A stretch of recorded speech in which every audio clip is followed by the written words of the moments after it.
This is Eva from the knitting podcast, The Charm of It, and I would like to welcome you. If you're a returning visitor, thanks so much for sticking with me.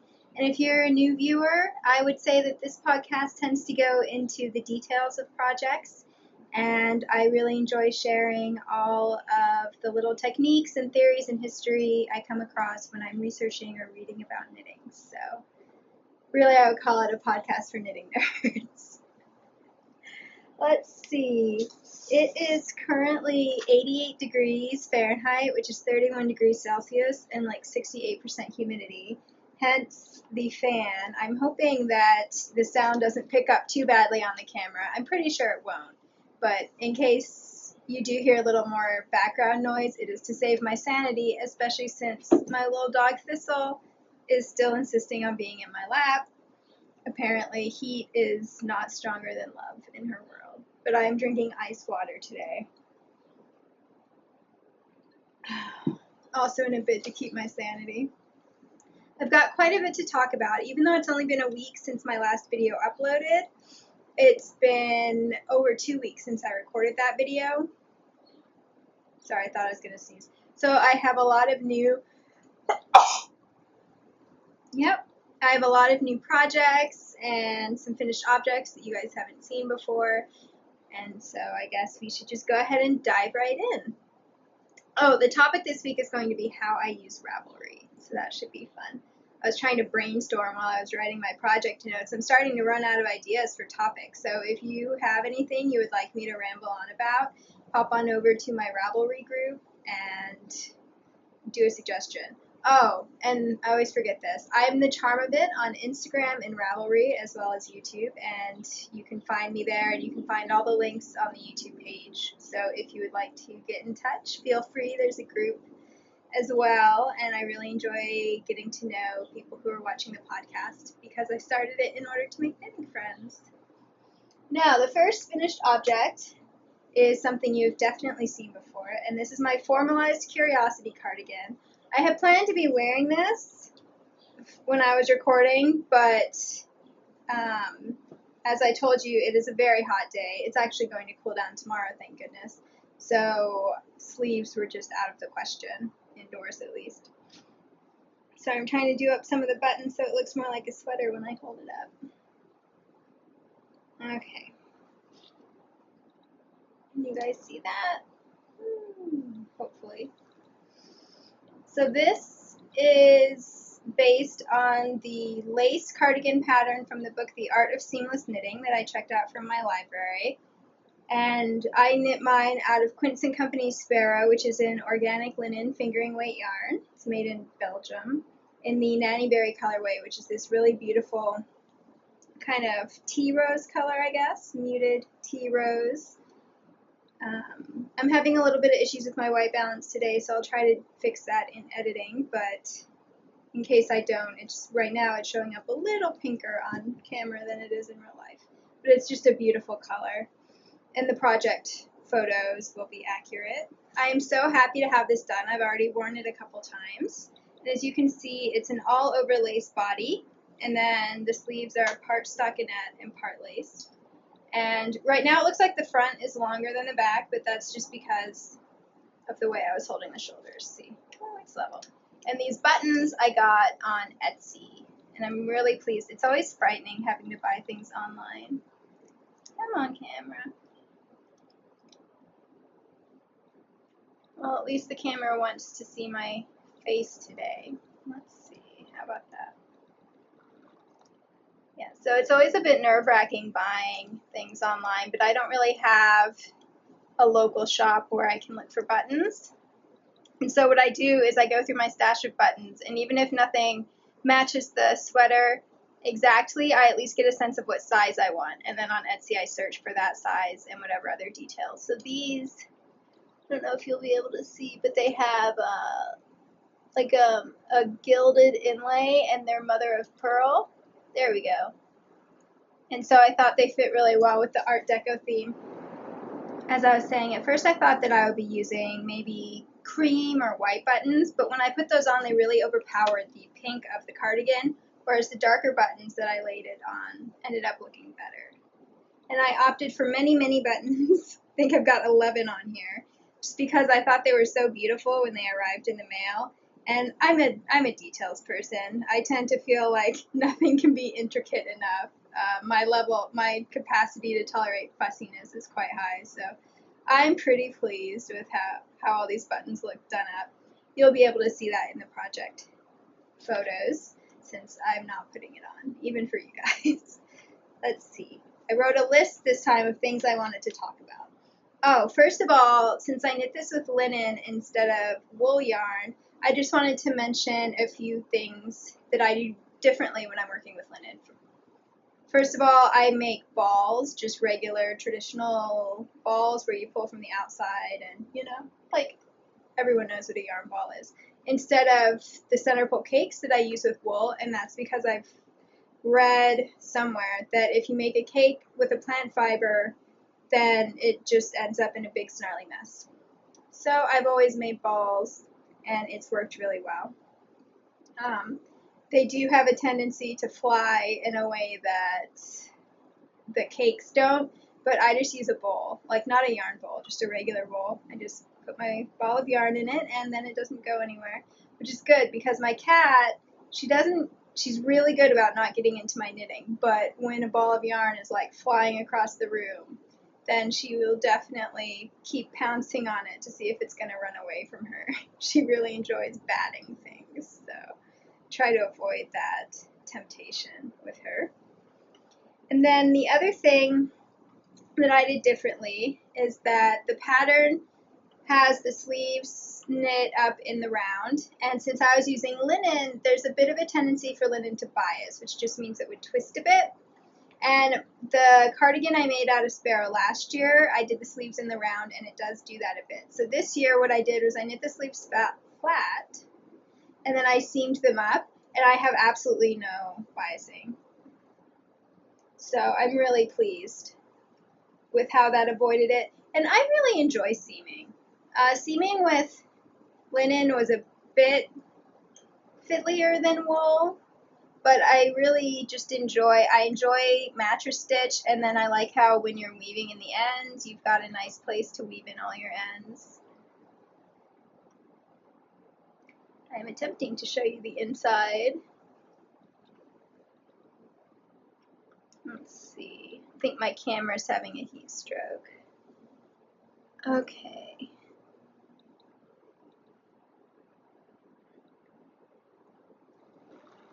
There we go. As you can see, I have some tensioning issues with linen yarn, but luckily it doesn't matter that much.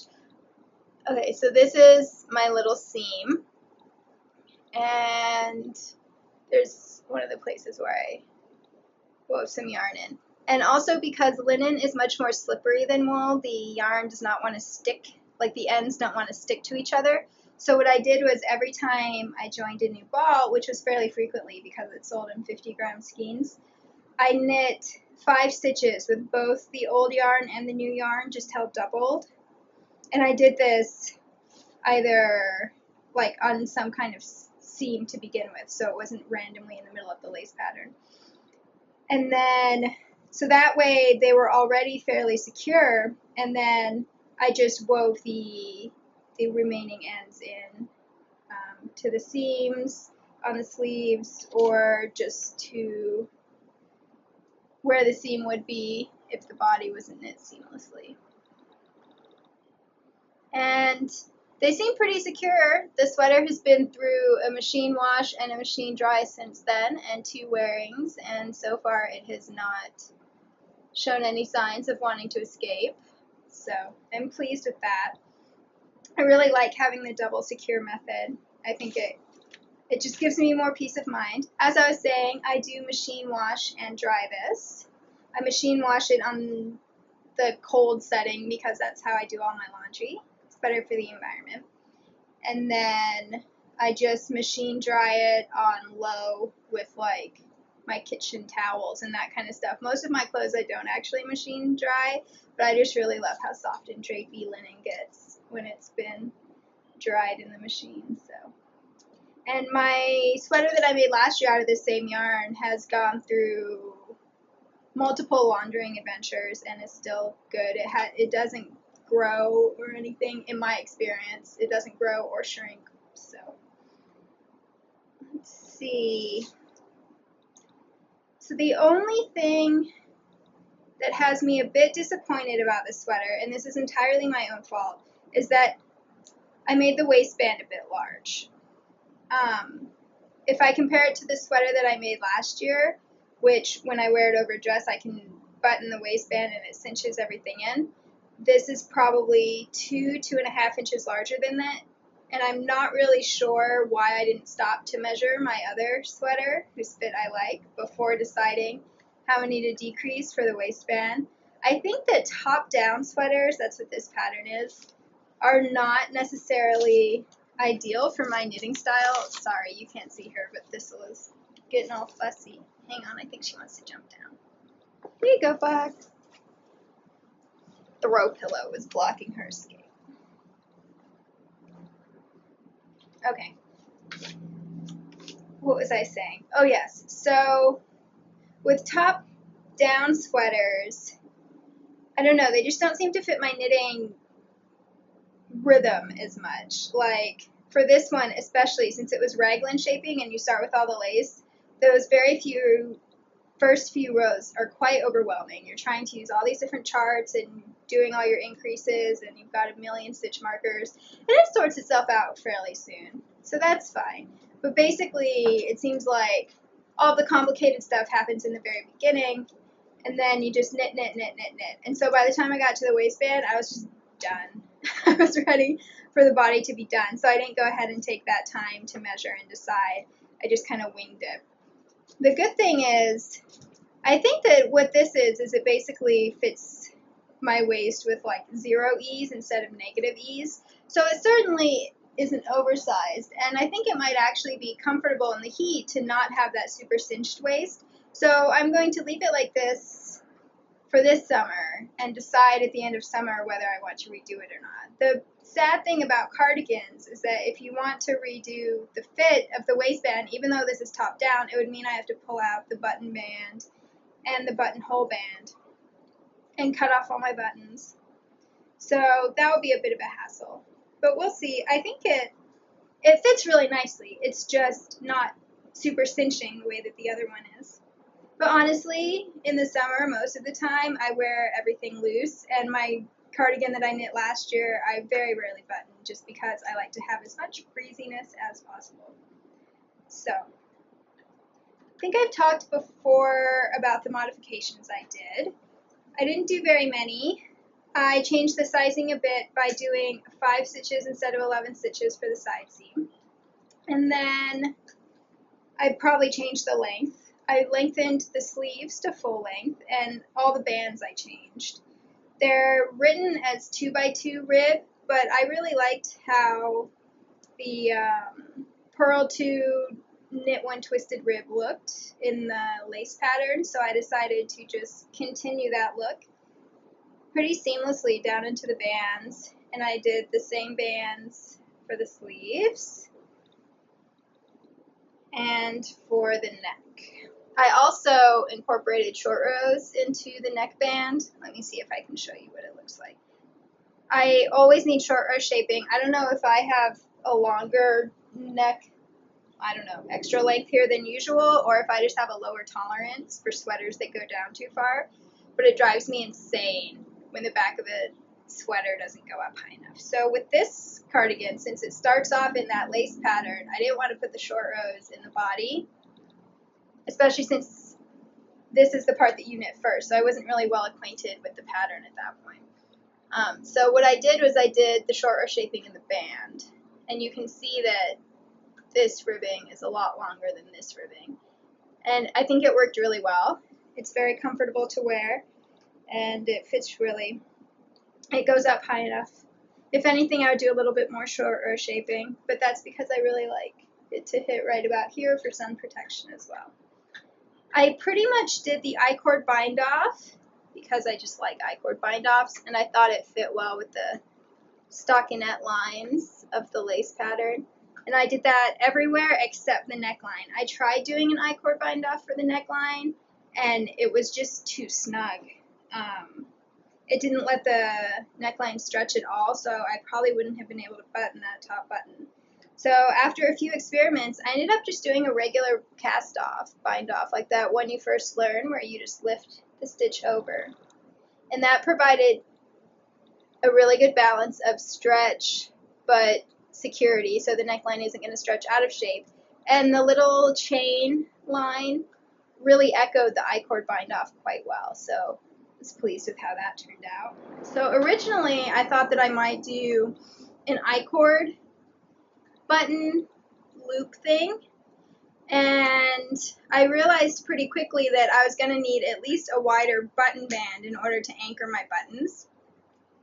So I knit up that band, and then I went ahead and I did the I-cord for the buttonholes, and my plan was to do one column of applied I-cord edging and then another one that does the little loops.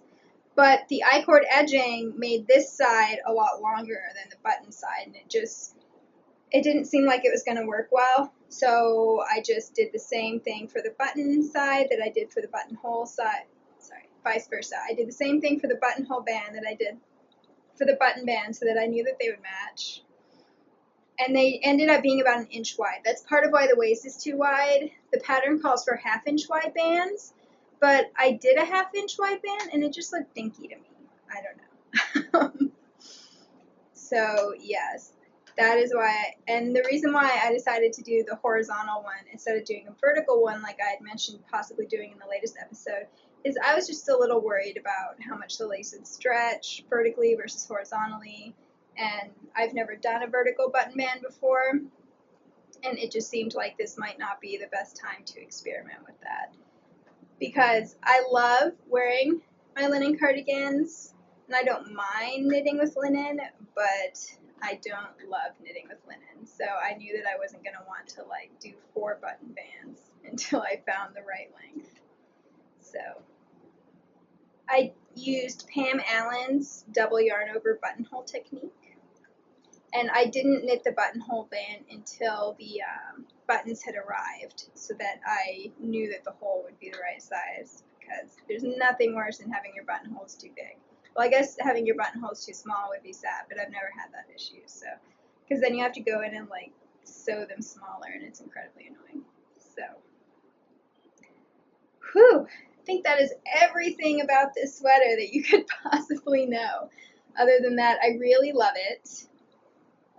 Here, I'll go ahead and put it on.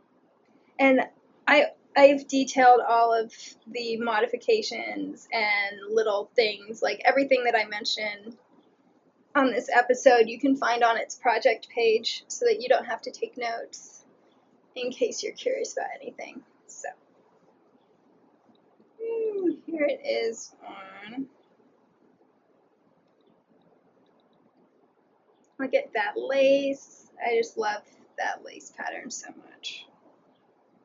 Okay, well, you're not going to be able to see how it fits perfectly here, obviously, but that gives you an idea. And there you can see how the neck's a bit higher. So, definitely in love with this summer sweater and looking forward to making another sweater out of Sparrow next summer. Eventually, I will have one in all my favorite colors. I'm wearing a bangle today, so getting the sleeve on and off, it's a bit of a challenge. Oh, I did make the sleeves fairly loose because it's a summer sweater, so, you know, you don't want anything tight. Or at least me, I want maximum airflow. And I really like having lightweight sweaters so that I can keep the sun off my arms, basically. And since the entire body is lace, you know, it doesn't stop breezes. Okay, let me take a drink. That was a lot of talking. My next finished object is one that might surprise you because I was totally bad-mouthing these socks last episode. These are the Summer Storm socks, which I knit out of Regia, one of their variegated yarns.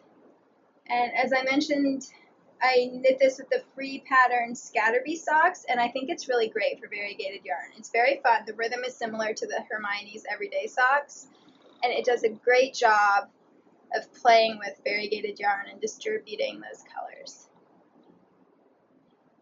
And then I did a fish lips kiss heel, which the pattern calls for. You do have to buy the fish lips kiss heel pattern separately, but it's only $1.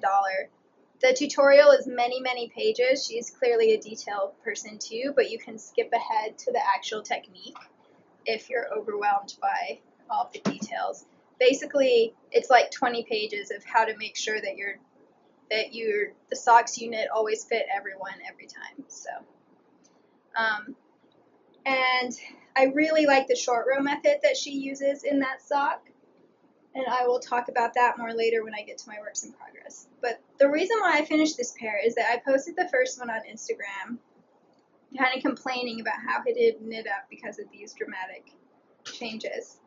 And Linda suggested that we do a sock swap. She said that she really liked how they looked, and she would be happy to knit a pair of socks for me in a more solid color, and we could just send them to each other.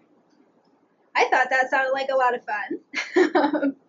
And Linda wears pretty much the same sock size as me, or shoe size, sorry. I think she wears a 7.5. This is a pretty stretchy fabric, but I'm also going to mail these out with some extra yarn in case she needs to pull the toe back. They're top down, so that would be pretty easy. I offered to lengthen them myself, but she said not to worry. So yeah, that's why I did 2 of them. And I can't wait to see what socks Linda is sending me. They're going to be a surprise, but she has many beautiful socks on her project page, so I am not worried. And yeah, happy ending there. You will not see the other pair of socks that I was working on because those were vanilla socks, and I really enjoy knitting stockinette.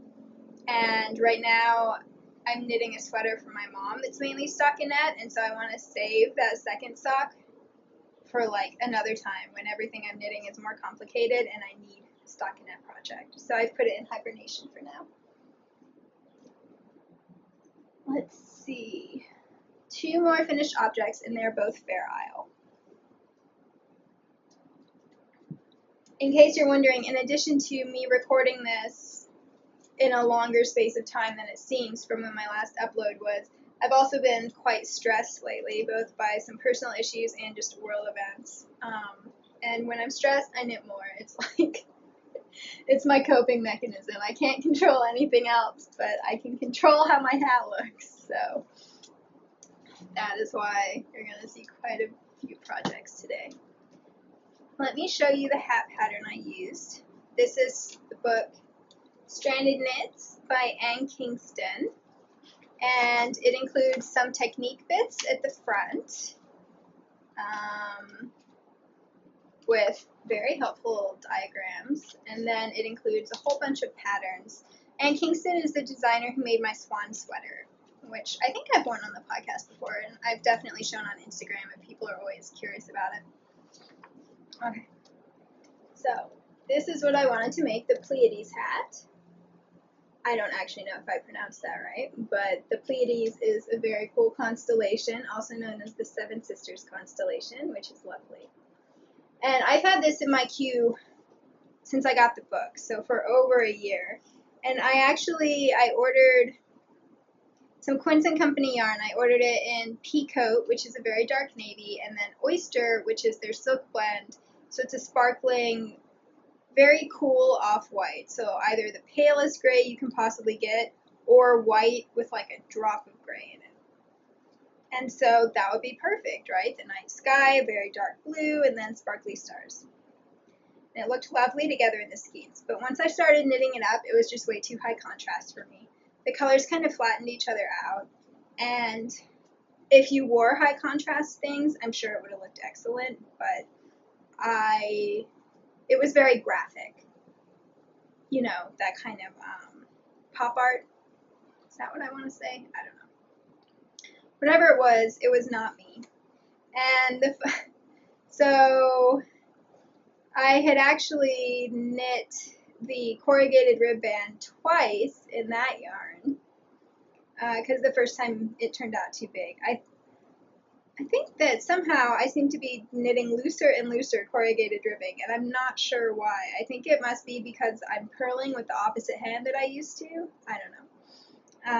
I keep forgetting that I need to just like super downsize the stitches because I count the stitches I used on a hat I made last summer, and that ends up in far too large a ribbon, even though I used Quince & Company for that hat too. Okay, so that was a really long way to say that I had to do the corrugated ribbon twice in the quince yarn, and I don't really like doing corrugated rib. I love the effect, so I'll suffer through it, but it is not my favorite thing to be doing. It's very fussy. So then I decided to rip it out and instead do the pattern in a bunch of my Alice Starmore yarns, which I got both for my birthday and as a very generous gift from Tanya. And I used colors from both my parents and Tanya in the hat, so it's full of good vibes for me. And I'm going to start a new segment for time, and then I will show it to you and get to talking. Okay, so when I finished my Peace Blossom Beret, all I did for that, every time I changed colors, I just broke the yarn. And so I had like 90-something ends to weave in at the end, which was a lot of ends. So with this hat, I did that same thing for the ribbing, and I saw how many ends I had for the corrugated ribbing, where I was changing almost every row. So this whole section is covered with woven in ends. And once I saw that, I was like, oh, we're not doing this again. So instead what I did was I spit spliced, although I don't use spit, I use water. I drink a lot of water. It's usually handy. The color changes together at the end of the row. And the way that you do that is you knit to the end of the row, and then whatever color you're going to change, you pull out. Okay, sorry. So you knit to the end of the row, you break off with about 1/2 inch, 1 centimeter, can be a little longer, of the color, the old color that you're changing. Then you tink back a few stitches until you have a long enough end to spit splice, which you have to be able to do that with the ends. And then you go ahead and felt the old yarn and the new yarn together. And that's how you get the colors to change at approximately the correct spot. And because I was doing the background and foreground are both either light or dark colors, so the changes were never super dramatic, so I just didn't really worry about getting it perfect. And this is the section where I was doing that. And it really doesn't look that different from the rest of the hat. And that means the only time I had to weave in ends was when there were a few instances where I added a new color that was either dark or the opposite. It wasn't similarly dark or light, so I didn't want to do the spit splicing then, so that's when I just wove in the ends. But I think I only had like 6 ends to weave in on the entire body of the hat, which, considering how frequently I was changing colors, is pretty miraculous. I will say it's a fiddly method. Honestly, it probably takes as much time, if not more time, to do the ends that way than to weave them all in at the end. It's just that time is scattered throughout the entire beret instead of having something that you have to do all at the end. The other thing that I really liked about this method as opposed to other methods is that it makes ripping back really easy. I know I've mentioned this on other podcasts, but I frog frequently, and especially since I'm still learning how to combine multiple colors in Fair Isle, I frog Fair Isle even more. I'm pretty sure that I did these stars like at least 4 times before I found a combination that I liked. And then with the crown too, deciding where to change colors with the crown took a few goes. And then the nice thing is, when you're ripping back and you've felted the yarns together, all you have to do is pull them apart if you've decided to do different order. And it was actually really nice because when I was reknitting this star, I always knew which order I wanted the star colors in. It was just the background that I was arguing with. And so the star colors were already changing. Since I had felted them together once, I could just keep knitting with that same length of yarn and not think about it. So that was a big plus for me. The other big plus is that with my Peace Blossom Beret, it wasn't until after I blocked it that I saw that I probably should have changed colors at a different row in the crown. And because I weave my ends in before blocking, because with yarns with woolen spun yarns, once you block the fabric, it gets very cohesive, and so you want the ends to be a part of that process, to already be woven in, so that they become very secure very quickly. Anyway, so because I'd already woven in all those ends, I couldn't just pull back the crown without, I don't even know how that's possible. Like, I don't think it would, I think I would have had to cut it. So that, for me, is the reason why I'll probably be using spit splicing quite frequently in the future, even though it is fiddly. And yeah, I think that's it. I always like looking at stranded color work on the inside too, because you can see the designs in reverse. And there it is up top. Originally, I had planned to make the Miette cardigan, which is a free pattern on Ravelry. My mom said she liked it, it looked good to go. But when I looked at the pattern, it's a top-down raglan, so it's seamless. And it just didn't seem like that would be enough structure. So I decided to knit it in pieces instead, and at that point I figured I might as well just design my own, and it turned out that my mom really liked the idea of a lace insert for a yoke, so I'm just designing my own. I do the body based on her measurements, and then I'm using the Ann Bud's Handy Book of Sweater Patterns for the yoke style. So because it's a plant fiber, I finished the back piece, so I'll talk about that one. Okay. Because it's a plant fiber, ribbing isn't going to behave the same way that wool ribbing would. So instead of doing a rib band, I did a double moss, double seed stitch, the one where you switch every third row, so that there's still a band and it won't roll, but it's not going to do that kind of saggy ribbing thing. And I think I'm doing 4 inches of negative ease around the hip band, and then I increase a little in the stockinette section so that I'm getting maybe 3 inches of ease, and then the waist, I do enough decreases to get to 1 inch of positive ease at the waist, and then the bust, I think I'm doing 2 inches of negative ease. But my mom, she's very much an hourglass shape, and so she has a more significant chest than me, and so I've put more of the increases for the bust on the front piece than I have the back piece. So, and here is the lace inset. I wanted to make sure that she could wear, that her bra straps wouldn't be seen, so that's why I put it 2 inches from the edge. Oh, apparently we're not going to focus. Hang on. Come on, camera. I think it was too cooperative with the Fair Isle, and now it's decided to not cooperate again. Well, hopefully I can show it to you next time since it's a work in progress. But as you can see, I ended up swatching like 5 or 6 lace patterns from the Barbara Walker Treasury that I was gifted, volume 1, until I found this one, because this is a larger yarn, and even on size 6s, it's knitting up at 4.5 stitches to the inch.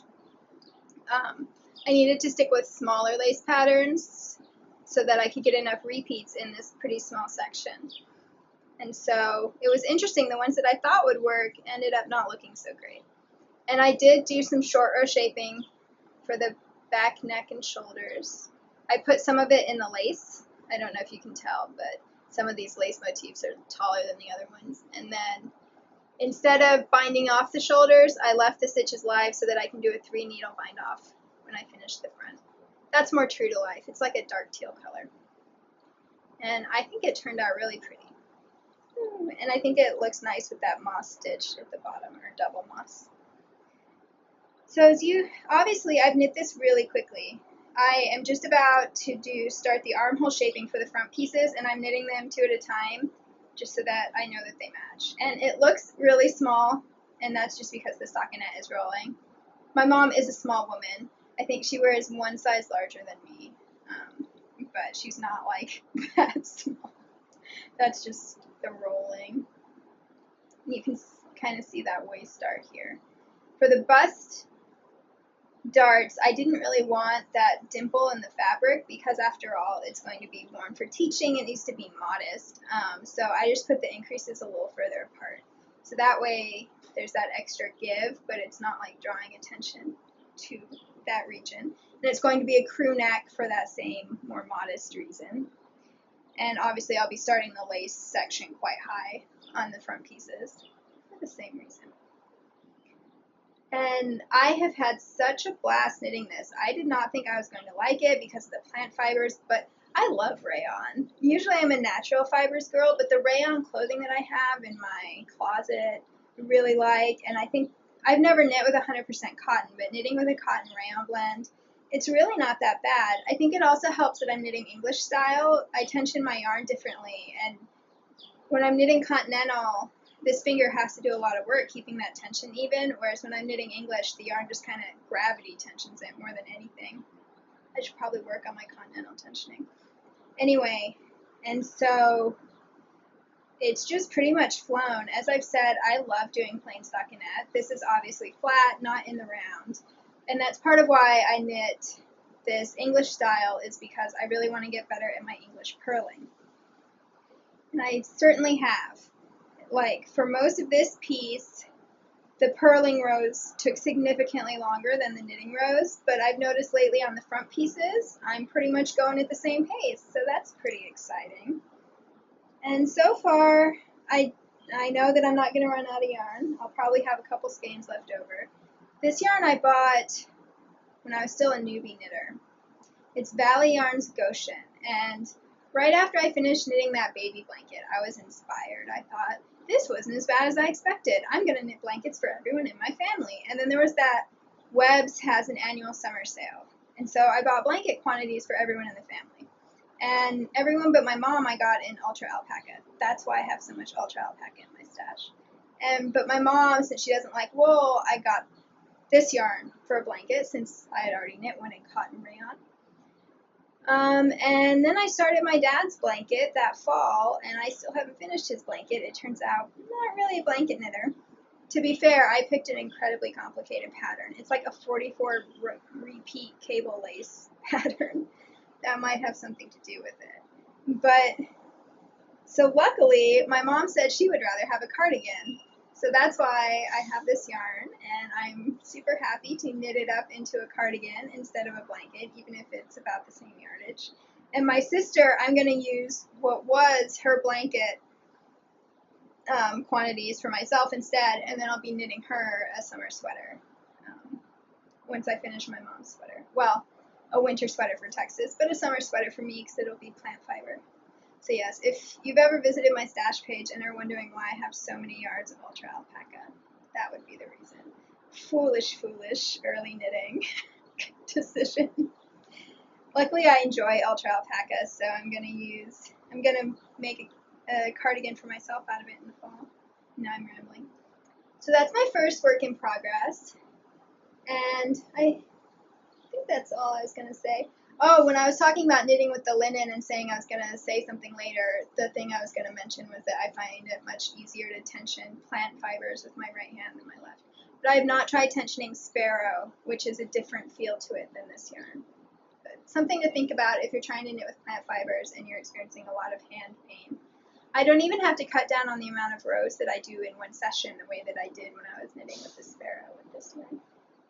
And the only thing that is scaring me about knitting it in pieces is that means that once I finish it, if my mom tries it on and it needs to be adjusted, I'm going to have to take it all apart. But knitting it bottom up, because I figured if it's going to need adjustments, it's more likely to need adjustments in this area than down below. I had her measure a few of her sweaters to find out what kind of ease she likes in her hips, and I have her body measurements too. So she's coming up for a visit in July, mid-July. So I'm hoping to have it done by then, and I'm pretty sure I will, because the sleeves are going to be pretty much all stockinette except for the bands as well. And it's just been very relaxing. I'm enjoying it. And it's occurred to me that I've had so much to say about my projects that maybe talking about how I use Ravelry is too big a topic for this episode. It might get into the ridiculously long. So we'll see. I might end up doing that for the next episode. Okay, so my final work in progress are my trickster socks. So last Wednesday, yes, I was having a very bad day. And I was stuck waiting for the UPS guy to deliver this medicine that I have to sign for, and there's like this whole rigmarole about it, and I just wanted to go to sleep because I wasn't feeling well, and it was like really, excessively late for them to still have not arrived with it, and so I was cranky, and I was also so tired. I got up at 5:30 that morning, so I hadn't had much sleep because I had like 4 hours of sleep, whatever. So the story is I couldn't fall asleep. I had to keep myself awake, and I just finished the socks that I'm knitting for the swap, so I decided to cast on a new pair of socks, and I needed something that would make me smile. And I wanted to use it with yarn that I already had caked up because I didn't want to be winding yarn. When I'm cranky, I don't want to wind yarn. I just want to knit. And so I remembered that I had almost an entire skein left of Quince & Company Finch, which is one of my favorite sock yarns, in Fox, which is this lovely russet orange, and I had used just a little bit of it to knit my brother-in-law's beer hat for Christmas, so I had like 48 grams left over, and it was already caked up, and so I was like, oh, I'll knit that. I'll use that to make a pair of socks. And then, obviously, for me, 48 grams is not enough to make a pair of socks unless I do contrast heels and toes. So I decided to go ahead and use the leftover of another Quince Finch pair of socks I made, Pointel, and it's the Audouin colorway. I have no idea if I'm pronouncing that right. It's got a lot of vowels in there.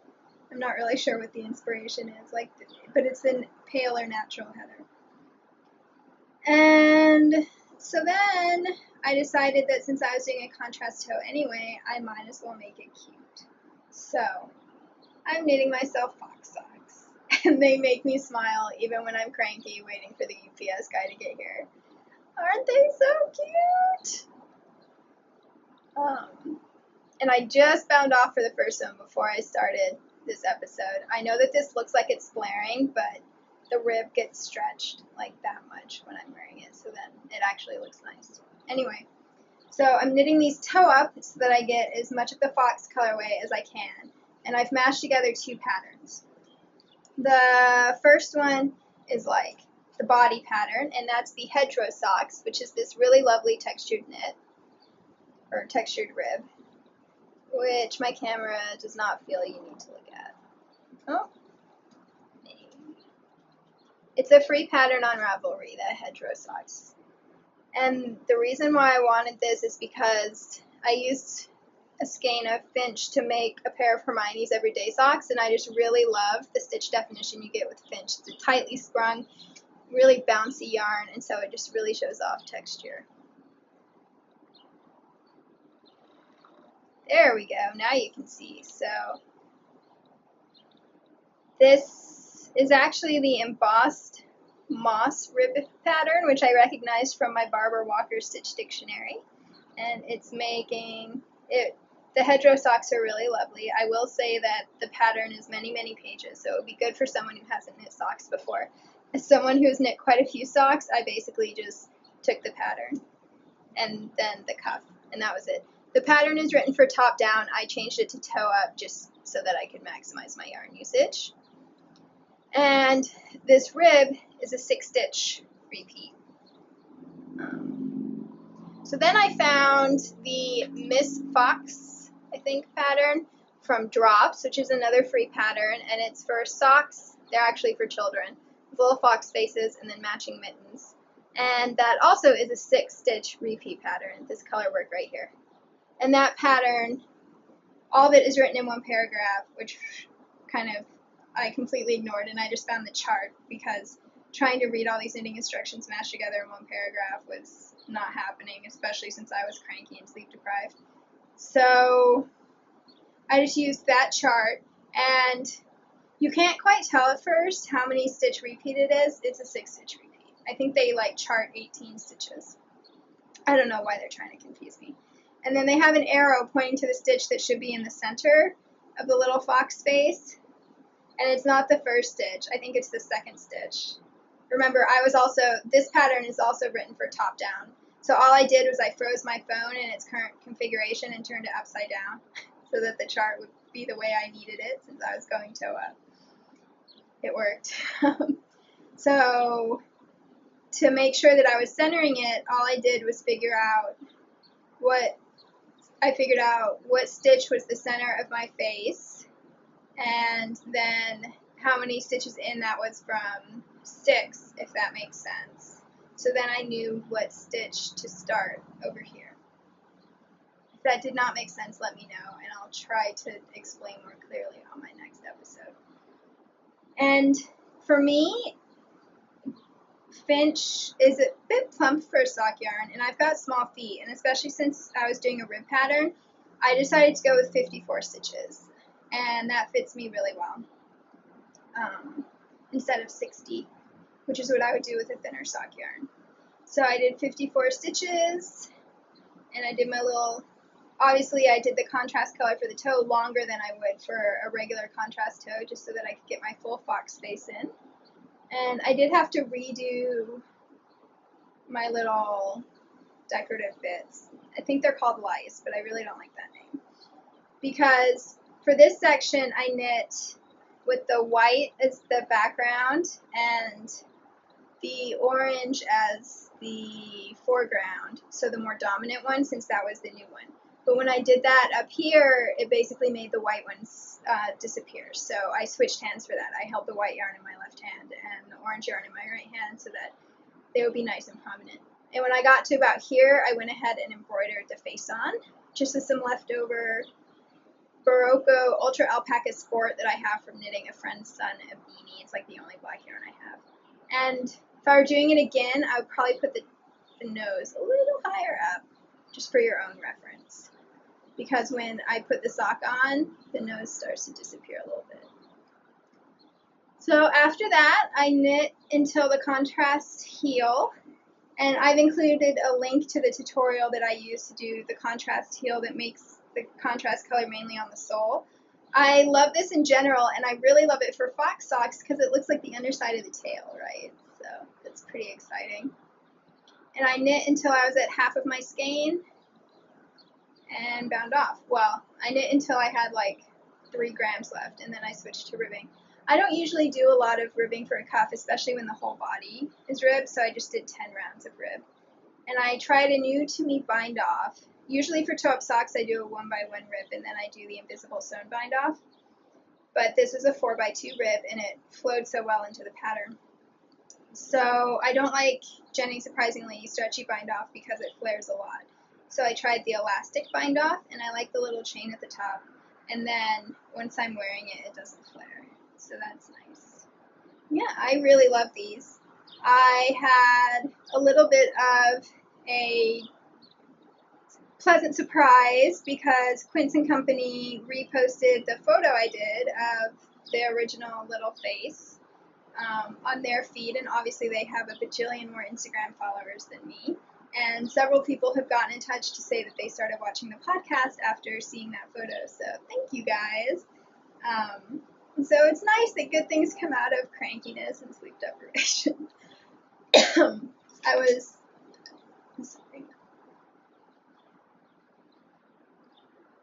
And of course, what I really love about them is that when I'm wearing them, no one will know that I'm wearing little fox faces, right? Like when I'm out and about, because I'll be wearing shoes. I was FaceTiming with my sister last night and knitting on these because the pattern is really easy to memorize. And my brother-in-law saw them and told me that he would commission me to make a pair for his mom, who apparently loves foxes. And of course, I told him that, you know, if he bought the yarn, I would knit them.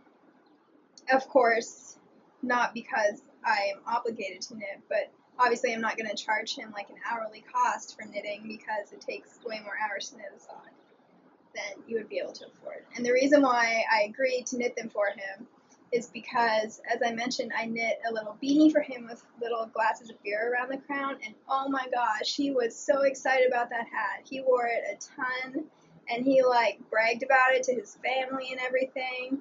And I was really surprised because he's not the kind of guy who you would expect to be like knitworthy, you know. And so I was just, that left me with a lot of warm, fuzzy feelings. So I decided that I would go ahead and knit a pair of socks for his mom. Plus, I really enjoy knitting socks, and my own sock collection is starting to get out of control. So the more socks I knit for other people, the better at this point. And hey, they'll be paying for the yarns, so it's hours I can pursue my hobby for free. I know there's a lot of issues around whether we should charge for knitting and that kind of stuff, but for me, this is a family favor. I'm not sure yet if I'll use Finch yarn because I don't know if she's the kind of lady who would be willing to be a little more careful about washing things. Finch is regular wool, it's not superwash, but I wash my Finch socks in the washer, just like all of my other yarn, like sock yarns. I just do it on the wool cycle, and my machines, they're in my apartment building's basement. They're top loaders. They've got the big agitator, so don't get the idea that this is some fancy, like, delicate thing. The only thing wool means is that it's cold water throughout. So I wash them in the washer with the giant agitator, and then I just hang them to dry, and they haven't felted or shrunk in the slightest. So as long as she can handle that, just not putting them in the dryer, I think it would be fine. But I know that some people don't like sorting their laundry when they're doing the washer. So in that case, I'll probably suggest that they buy superwash yarn instead. I just remembered that I'm supposed to be doing yarn review segments now, so that's what I'm going to do. Instead of talking about Ravelry, I'll save that for next time, and I'll just add a little yarn review segment this time. That sounds like a good plan to me. So I will be back for yet more rambling very soon. Since I discussed sock knitting last week, I thought I would go ahead and start my yarn reviews with sock yarn, and I'm starting with Barocco Ultra Alpaca because that's the sock yarn that I have used, I think, for the most pairs of socks, and it's also the one that I used for my first pair of socks. So I've knit 5 pairs of socks out of Ultra Alpaca. All of these are clean, but they probably still have lint and cat hair on them because the washer does not seem to magically make all of that go away. Okay. And as you can see, the colors tend to be these lovely heathered shades. And that's part of what I really love about this yarn. Come on. So, the colors tend to be very complex. And this was my first pair of socks. And I'll be honest with you, I went to my local yarn store, and this was when I first began knitting, and I was completely taken aback by how much yarn cost. So I knew that I wanted a pair of taupe socks, and a skein of this only cost like $13 compared to all the $25 hand-dyed skeins that I was just mystified by, because at that point I was thrifting all of my clothing, so even like $12 or $13 seemed a lot. Sorry, moth is being gymnastic over there. Anyway, so that was that was my original decision process, but I actually really like this yarn for socks.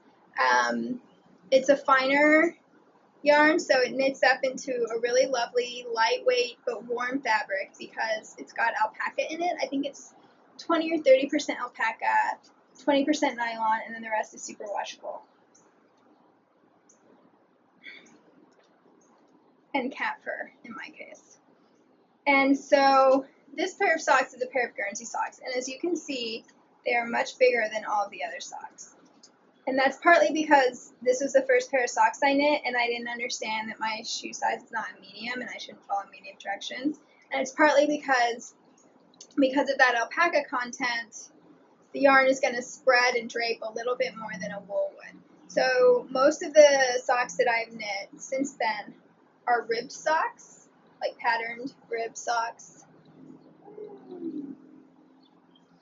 because the ribbing really helps the socks hold their shape, and there's so many decorative ribbing options out there.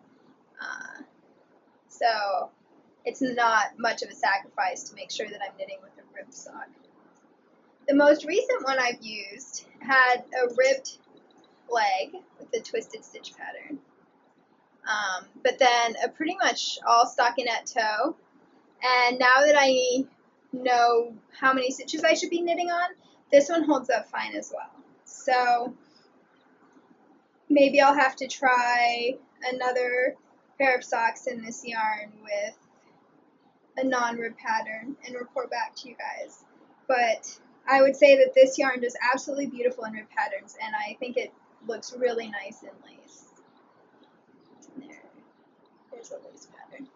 Maybe I should make some of my own cardboard blockers. I think the way it's spun just makes those yarn overs really pop. It's quite affordable, as I already suggested, for like a big company. I keep wanting to call them big box, but you know what I mean, a big yarn company yarn. And I find the alpaca, even in lace designs, keeps my feet really warm and toasty. The rest of me runs hot, but my feet run really cold. So it's nice to have that extra warmth from the alpaca. And yeah, so I really love how it knits up into socks. Those are the pros, I would say. The cons are it can be splitty. Like this sock has twisted rib and then a twisted stitch pattern. I would not do that again in this yarn. Trying to twist all those stitches and do the twisted cables, because the yarn can be a bit splitty, it's loosely plied, so if you have sharp needles like I do and you're trying to manipulate them a lot, it's not the most fun in the world. So I would not recommend this if you're going to be doing a lot of twisted stitches and that kind of thing, or if you often have problems, or if you just really hate splitty yarn. For me, as long as I'm not doing the twisted stitches, I find it fine. And then, I'm not sure if there's another con. The colors are lovely. The other con would be you probably, or at least I probably wouldn't use it in something like this, like a Guernsey sock again, where it really encourages the fabric to kind of bag out, because these socks are always very slouchy. But as you can see, even in these socks, that ribbing holds up really nicely. So these are the first two pairs of socks I knit myself. They're both 3 years old, over 3 years old at this point, and I've worn them a lot because they were the first two socks that I had. And as you can see, they've held up really well. I'm really impressed with, so there's the rib cuff still bouncing back, and there's almost no felting even on the sole. Sorry, I'm trying to spread that out. So that's after 3 years of very regular wear, especially this pair, because I really like teals and turquoises, so this goes with a lot of my outfits. And to me it looks pretty pristine for 3 years of wear. Don't worry, I did wash these before I put them on close-up. So I suppose that is my first yarn review. Let me know if you would like details that I didn't think to include this time, because I'm kind of flying by the seat of my pants. To me, what's important about yarn is whether it's enjoyable to knit with and then how it holds up afterwards. So that's why I focused on that this time. And this one is enjoyable to knit with as long as you're not doing something like twisted stitches for me. And I'm really impressed with how well it's held up. And even these socks, they're still comfy to wear. Even though they're slouchy, they're really nice for at-home socks, or if I just want slouchy socks over my boots. And I would certainly knit with this yarn again. They've got a few blue heathered shades that I might try out. I just really, really love those heathers. It's difficult to find heathered sock yarn that's not super expensive. I'm not sure if the heathering is coming through, but yeah. So Barocco Ultra Alpaca Fine. You can often find Ravelry members who have some in their stash that they don't want anymore, so you can get it for even cheaper than you would for retail, which is another good option if you're on a budget. And who's not on a budget, let's be honest. Our budgets are just different. Hi, baby. This is Moth, my cat, for those who are new to the podcast.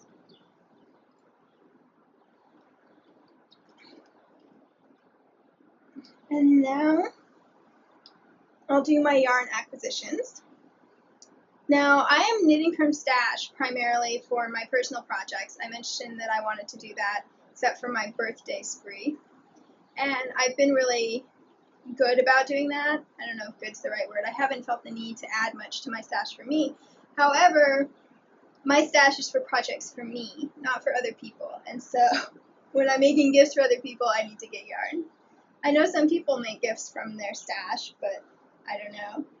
My stash I bought with myself in mind. So first up, sorry for the crinkling, is a skein of West Yorkshire Spinners. This yarn has been super popular among podcasters lately. And I prefer solid yarns for myself, but I've been wanting to try out this yarn because they have some really pretty solid colors, and I really like that it's made in Yorkshire, and it's got some BFL in it. That it doesn't say it on the label, but it does. And I think their pattern socks knit up a lot nicer, not nicer than other socks. I'm more drawn to their pattern socks, but this is not for me. This is for my friend Chris, the one who gave me that wonderful mug, and I said that I would like to make him a pair of socks. And he said that he really enjoys kind of crazier socks that provide like a pop of color in his otherwise neutral outfit. So I sent him a link to the website because it sounded like this yarn might work for him. And he picked out the blue tick colorway, I believe. Oh, there it is, 35% BFL. I think this is blue tit. It doesn't say that on the label either. Crazy British people. Anyway. I'm really looking forward to knitting this into some socks for him. I'll probably just do them plain stockinette or maybe just a plain rib because I won't be able to like measure his feet or anything beforehand. So, and I'll probably cast these on, I'm not sure whenever I need something plain to work on, I guess. He lives in New Orleans, so he's not going to need wool socks for a few months yet. And I ordered this from Love Knitting, so it came in this cute little organza bag, which Mom apparently thinks should be her toy. And I ordered it at the same time as my sister's sweater yarn. As I mentioned, for Christmas last year, I gave her an IOU for a sweater. And she saw the sweater that I knit myself last year out of the linen yarn with the honeybee lace, and she decided she wanted that, but she wants it longer and slouchier, kind of like that purple sweater I knit for myself in the spring. So the yarn I'm using is Knit 1 Crochet 2 Cosette, which is 62% silk, 30% cotton, and 8% nylon, and this is the Midnight colorway. And I showed her this yarn beforehand because I had used some to knit myself a pair of arm warmers, only there for the summer, so sun protectors. Last year. Apologies.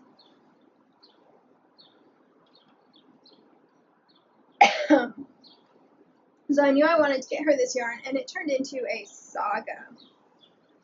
Basically, the company has changed the mill that they're getting this yarn made at, and the new skeins don't have quite as much yardage as the old ones.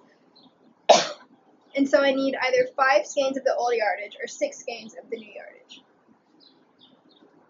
And first I ordered from websyarn.com, which is a US company, and they had 5 skeins left of this color, and I left a note. It was during their Memorial Day sale, so it was a really good deal.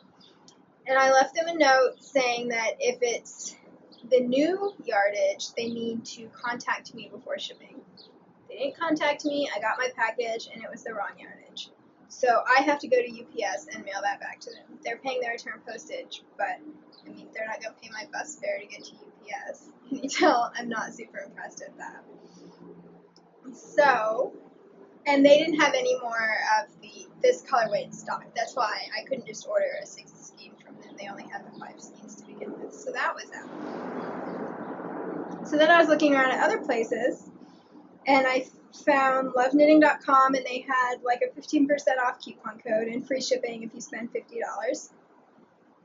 So I decided to order from them, but this time I emailed their customer service first, and I explained, and I asked, because on their website it said it was the old yardage, but I wanted to double check, and I was told that, oh, if that's what the website says, that's what it is. So I ordered my 5 skeins. It arrived in the mail, and no, it's the new yardage, so I still don't have enough yarn. So I contacted them, and at first they were a little dismissive, but once I copied and pasted my previous emails with them, they became very helpful, and they're actually going to send me a 6th skein of yarn for free, like not just free shipping, they're just sending me the 6th skein of yarn for free, because I suggested that perhaps I could buy a 6th skein with that same discount code and the free shipping, because I would have added it to my order if they had told me the correct information. But no, they're just sending it to me for free, so I'm very impressed with their customer service, and I thought I would let you guys know. Loveknitting.com, they're a British company, but they've got some kind of base in the US because this yarn came to me from Illinois. The sock yarn came from Britain. And they're a great source for British yarn if you're in the US.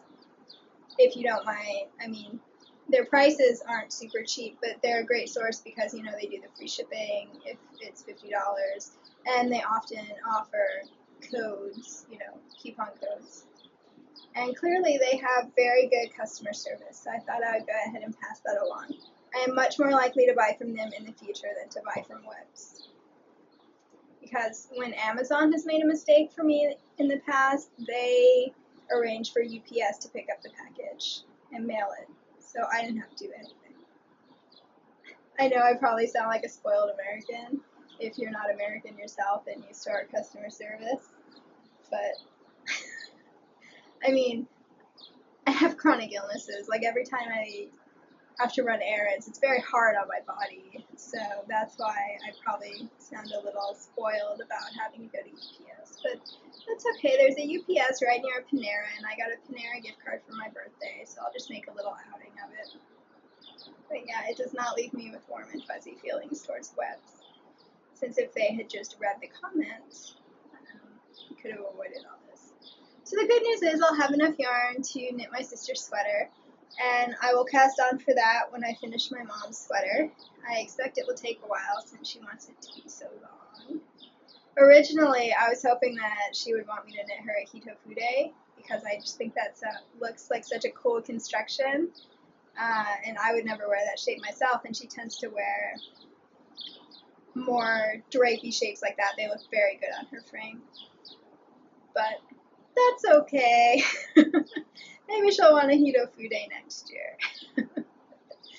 So, all that I have left, and I know you guys can't believe I have anything left to talk about at this point. Thank goodness I didn't go into all my Ravelry details. We'll do that next week when I won't have as much project minutia to get into. Is a book review, and since I've been doing a lot of Fair Isle knitting, that's my summer project, and since I had two things that I talked about, I thought I would discuss this fabulous book that I got from my library called The Art of Fair Isle Knitting by Anne Fiddleson. Now, I've read quite a few Fair Isle books lately, and I've gotten a lot of information out of all of them, but this one has the best discussion of color out of all the books that I've read. And by that I mean the best discussion for my brain. I like rules. I might not always follow those rules, but I really like having very concrete guidelines and suggestions for what to do instead of vaguely knowing that I should pick colors that I like and that they look good together, and then make sure that I'm paying attention to value contrast, which just means how light or dark something is. So, like, with these, this one is the lightest, and then these two are fairly similar, and then this one is darker value, if that makes sense. Anyway, whereas her chapter on color, she goes into all these different suggestions about how you can combine colors in what she calls shifts. And my little analytic heart just like jumped up with glee, and she includes all these example swatches. I know I showed this to you on the last podcast, but all of those are knit with the same color combination, just in different order, and that totally inspired what I did with the stars. I'm sorry, Mom, if you don't like it when a big book is above your head. That completely inspired what I did with the stars and trying out the background both ways. So if you are like me and you really enjoy having concrete suggestions, the chapter on color alone is worth it. And the history is excellent as well. And what I really love is that she doesn't romanticize it. Like, she admires the skill of these Shetland women, while at the same time, and she discusses how important her Fair Isle sweaters were to her as a young person, but she also acknowledges the economic realities and how many of these women were forced to knit, and that quite a few of them did not necessarily enjoy it. And I thought that was really nice. And she talks about class privilege, which I don't see brought up a lot in knitting, which surprises me, because I would say that the knitting I see, at least on the internet, amongst North America and Western Europe, is very much one of the middle class, right? I mean, obviously, if you have Instagram, you probably have a smartphone, so you know that right there. And then yarn, needles, knitting is not a cheap hobby anymore. It's not a way for people to save money because they can't afford a sweater in a store, if that makes sense. So there's a lot of class issues around knitting now. And I really liked that she acknowledges that. She does include techniques that it's hard for me to evaluate how useful they would be because I read this book after I had already done quite a bit of stranded color work. Like this summer I'm focusing on Fair Isle knitting, but I've done quite a few stranded color work projects over the last couple years. So I already know most of the techniques that she talks about, but oh my gosh, the chapter on color. And then, I have to start a new segment. I had no idea that I've been talking for so long, you guys. I apologize for the length of this episode. Hopefully you've split it into two since I only post episodes every other week. Anyway, so in addition to a really excellent historical section, and what I really like about the history section as well is that she includes examples. So you get to see, a sweater from the 1920s from a museum. And it's really interesting to see the colors of all the different periods. I'm definitely more drawn to the 1930s and 40s colors.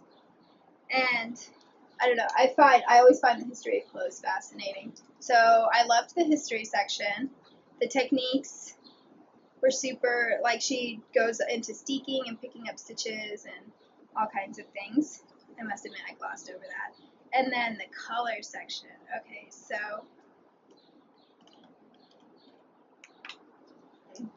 I know that doesn't look like a lot, but it is packed with information. She talks about basically, maybe she calls them sequences. Yes. So what she does is she talks about all the different ways that you can make patterns with different colors of yarn in that traditional Fair Isle color style, if you know what I mean. So here's an example that inspired that bookmark that I did today, where she shows how complementary colors can be shifted from one to the other over the course of a project. I'm sorry about the glare. Teal and russet are very close to being complementary, which just means that they're on opposite sides of the color wheel. And then I already showed you that she talks about how big a difference it can make doing background. And then she goes into how to transition between different sections, and she always shows all these different samples. I can't keep showing you things because I don't want to give away her entire book, but it's just, I find it such an incredibly helpful blueprint in a way that none of the other books have been. I felt like this book empowered me in a different way. The other books were very inspirational, and they include a lot of very concrete advice, and it seems concrete, and then you start doing a project, and you realize that you're still not really sure, and this book answered all the lingering questions that I had. I love this book, in case you can't tell. I'm sure I'll treat myself to a used copy one of these days, when I stop treating myself to yarn. And then, so half the book is about Fair Isle, and then the other half are patterns. And while I would probably not knit any of the patterns exactly as written, because this book is a little older, so the sweaters are boxy, 1996. And as you've probably guessed if you've seen this podcast more than one episode, I tend to not wear boxy sweaters. I'm all about the fitted sweaters. But her color combinations are just stunning. So her color sense is exactly the kind of color sense that I want to have, in that it's very complicated and interesting, but also it tends to be a little more muted and a little more low contrast. And the wonderful thing is that the introduction to each pattern, she talks about the colors. So she talks about how she combined them and all that kind of stuff. And then if you do want to knit one of these patterns, the charts are fully colored, which I know some people find really helpful, as opposed to just, black and white, and then over on the side it tells you what color the black square is this round. So, yeah, I mean, there's that one. They're not showing up as well. But, here, I bet this one will. And I just love that the lessons about color continue and that she's very explicit about it. Isn't that one cool? So, I hesitate to say that if you're going to get one book on Fair Isle knitting, that this is the book you should get, because it's difficult for me to tell because I've already read so many other color books, and I use my Alice Starmore books a ton. I find the Knit Sonic book, I mean, that's what started me with the bookmarks and inspirational. However, I would say that if you feel like you're not good at combining multiple colors, get this book. Because, and I've gotten several comments on Instagram lately, kind of implying that I have this like intuitive color sense. No. If I could show you photos of the outfits I wore as a teenager, you would realize that no, I was not magically born with an ability to draw colors together. However, several years ago I became interested in how colors work together in wardrobes. And so I started reading about that, and then I became interested in how colors work together in design, so I started reading about that and reading some color theory. And so now I've become interested in how colors work together in Fair Isle knitting, and a lot of the rules about color theory in general that you would use with decorating or putting outfits together don't work with Fair Isle knitting. So it's like a whole new level of color combination that you need to learn. And for me, it's very much, it's learning. I mean, definitely learning, not just some magical skill I was born with. I've read a lot about it, and with my bookmarks and that kind of thing, I've been seeing how it works in practice now, as well as reading about the theory. But this book will give you a lot of the tools you need to see that it is theory and that it can be kind of learned. Obviously, you still need quite a few colors of yarn in order to try it out, and I think that that's a big barrier as far as money and that kind of stuff goes. The only good thing is that a lot of the traditional colorwork yarns are sold in 25-gram skeins, so, but, yeah, I love this book. I can't praise it highly enough. I'm sorry, my nose is all itchy now. I'm not sure why. I should probably dust my apartment more than I do. And once again, and I'll include this in the show notes, it's The Art of Fair Isle Knitting, History, Technique, Color, and Patterns by Anne Feidelson. I'm not sure if it's still in print, but it seems like there are plenty of used copies available, although maybe I should buy my copy now in case you guys buy them all. That would be sad. And I got mine from my library, so your library might have it too, and you can try it out that way. But, yeah, she helped me. I feel like before I read this book, I was in a little bit of a rut because I knew that I could go from light to dark in the same color group. So that's pretty much what I did several times. And then whenever I was trying to venture outside that and add more than 2 color groups at one time, it didn't seem like it was working that well. And after I read this book, it started working a lot better. So the techniques, the color theory and techniques that she suggests are incredibly helpful. And I think they'd be incredibly helpful to read before you buy the yarn, because once you've read them, you'll know what types of yarn you should buy, if that makes sense, in order to achieve the effects that you want. And with that, I believe I've come to the end of this episode. I really hope that you enjoyed it. Moth is being a little distraction tonight.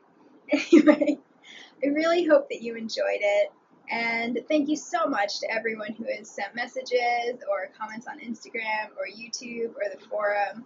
Those all just, they make my day. They keep me inspired to keep recording the podcast.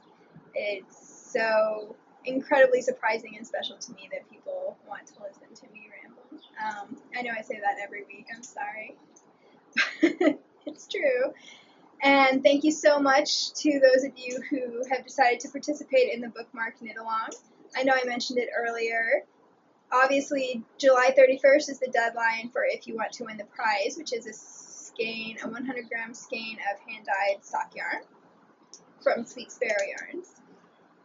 So that's the deadline for then, but obviously, I mean, if you don't care about the prize, then I'm going to leave the thread open and we can continue talking about it.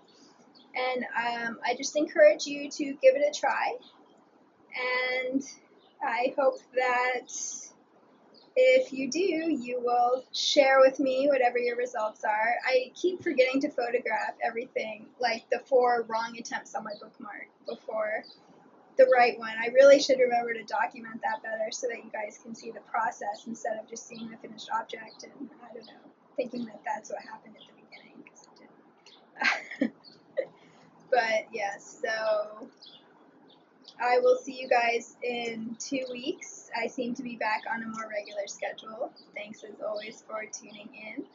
And please share what you've been knitting over in the forum on Ravelry or on Instagram. Just tag my name, The Charm of It, and hopefully I'll be able to see it that way. Every once in a while the Instagram notifications go weird. So if I haven't replied and you've tagged me, send me a direct message, because it was definitely not intentional for me to overlook you that way. Have a great couple weeks, guys, and I will see you in July.